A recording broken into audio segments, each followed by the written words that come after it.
This is probably the most stressful and draining aspect of doing a part-time PhD.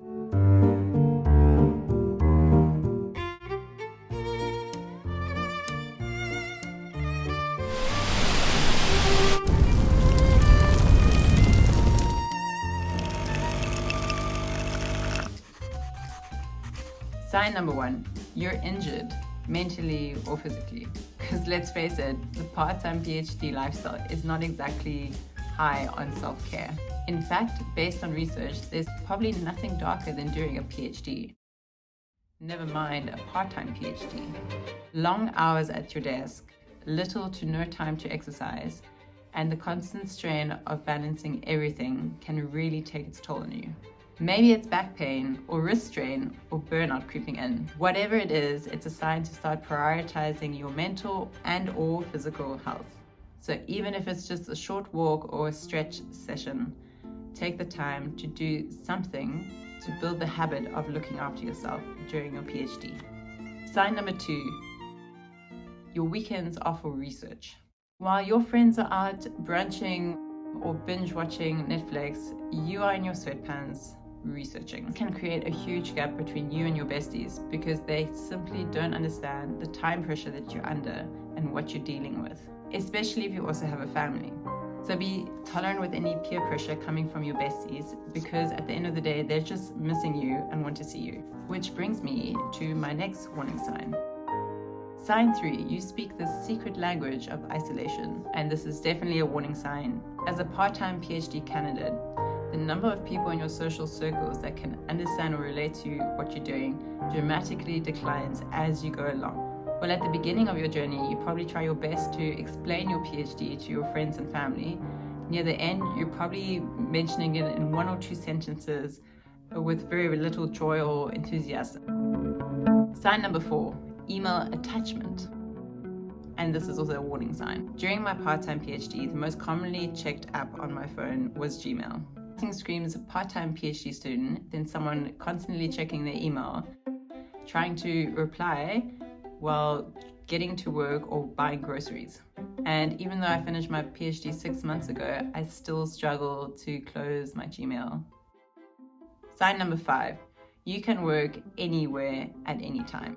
I've worked in airplanes, trains, cars, restaurants, cafes, yoga studios, and of course, during family vacations. While normal people consider birthdays, holidays, or even being sick as definitely not times to work, as a PhD student, I found this incredibly hard not to work during these times. Small distractions no longer bother me, and I could get into work mode really quickly. I think the trick is then to know how to use the skill in a healthy and sustainable way. Because as Spider-Man says, with great power comes great responsibility. Sign 6, deadlines are both your worst nightmare and your saving grace. And this comes down to Parkinson's law, which states that work expands so as to fill the time available for its completion. While of course there's limits to this law, one of the biggest dangers of a PhD is that you have very little hard deadlines. And this is why so many students actually don't finish, because there's always something that you could improve. There's always something you could do extra, and there's always something you could do differently. So if you can't understand or relate to George R.R. Martin struggling to finish The Winds of Winter, then you probably haven't yet started on your thesis writing yet. But brace yourself, your personal PhD winter is coming. Sign 7, you have a go-to focus zone. While you can probably work anywhere at any time, your most efficient work is done in your focus zone. Whether it's your favorite coffee shop, a quiet corner in the library, or your dinner table after 11 p.m., you know exactly where you're most productive. For me personally, this was my shared office space that I rented out for the last couple of months of thesis writing, and it was such a game changer for me. Sign 8, your brain is in 2 places. You're constantly switching gears. 1 minute you're in a work meeting, and the next minute you're trying to problem solve your research question during your lunch break.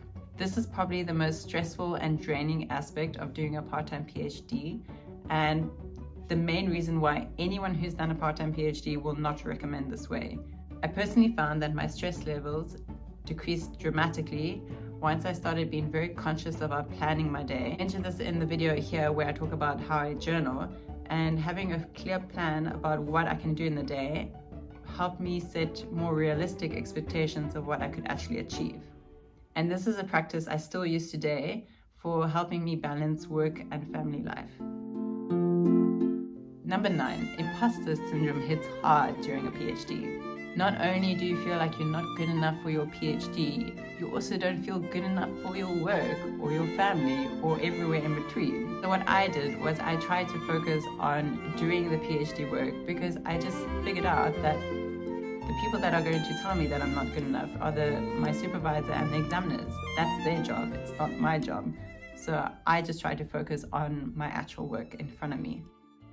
Finally, number 10, you've learned to celebrate the small wins. And I mean every small win. Whether it's submitting a draft, acing a presentation, or just surviving a hectic week, you know how these little victories need to be celebrated. Because when you're a part-time PhD student, these small wins, they're the hard evidence that you are actually making progress and surviving. So how many of these signs can you relate to? Let me know in the comments below. Until next time, all the best with your studies, keep your head above water, and have a fantastic day.